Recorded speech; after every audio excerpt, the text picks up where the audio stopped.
চলো আজকে তোমাদের সাথে একটা হেলদি লাঞ্চ রেসিপি শেয়ার করি, যেটা যারা ডায়েট করছো তাদের জন্য তো খুবই ভালো। তো প্রথমে কিন্তু টক দইটা একটা বাটির মধ্যে নিয়ে নেওয়া হয়েছিল। এই টক দইটা কিন্তু আমরা আমুলের ইউজ করেছি, তোমরা যদি চাও তো মিষ্টি দোকানেরও ইউজ করতে পারো। তো টক দইটাকে কিন্তু খুব ভালো করে ফাটিয়ে নিয়েছিল প্রথমে মামুনি। তারপর কড়াইয়ের মধ্যে তেল দিয়ে কালো সর্ষে ফোড়ন দিয়ে দিয়েছিল। তারপর দিয়ে দিয়েছিল গোটা জিরে ফোড়ন। তারপর কিন্তু ওর মধ্যে কারি পাতাও ফোড়ন দিয়ে দিয়েছিল, আর শুকনো লঙ্কাকে ভেঙে ফোড়ন দিয়ে দিয়েছিল এর মধ্যে।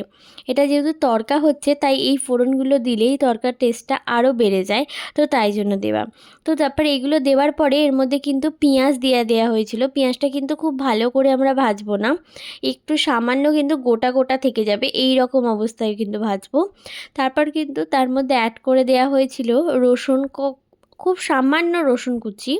আর তারপর কিন্তু এবার মশলাগুলো অ্যাড করা হবে, যেরকম জিরে গুঁড়ো অ্যাড করা হয়েছে, তারপর ধনে গুঁড়ো, লঙ্কা গুঁড়ো অ্যাড করা হয়েছে।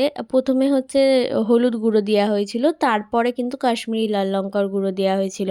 আর পরিমাণ মতো নুন, খুব একটা নুন দিয়ে দিলে কিন্তু দই যেহেতু কিন্তু খারাপ খেতে লাগবে, সামান্য পরিমাণ নুনটা কিন্তু পরে চেক করে আবার দেওয়া হবে। তো এইভাবে কিন্তু এই মশলাটাকে কিন্তু ভালো করে একটুখানি কষিয়ে নিতে হবে, বেশিক্ষণ কষালে হবে না, আর এই মশলার মধ্যে জল দিয়েও কিন্তু কষালে হবে না, তাহলে দইটা দেওয়ার পর কিন্তু ছানা কাটা হয়ে যাবে। তারপর কিন্তু এর মধ্যে দইটা দিয়ে দিয়ে কিন্তু একটুখানি জাস্ট সামান্য নেড়ে চেড়ে কিন্তু এটাকে নাবিয়ে দিতে হবে, আর গ্যাসের ফ্লেমটা কিন্তু এই সময় একটু হাই রাখতে হবে। তারপর কাসুরি মেথি আর ধনেপাতা দিয়ে কিন্তু নাবিয়ে নিলে আমাদের কিন্তু রেডি হেলদি লাঞ্চ রেসিপি।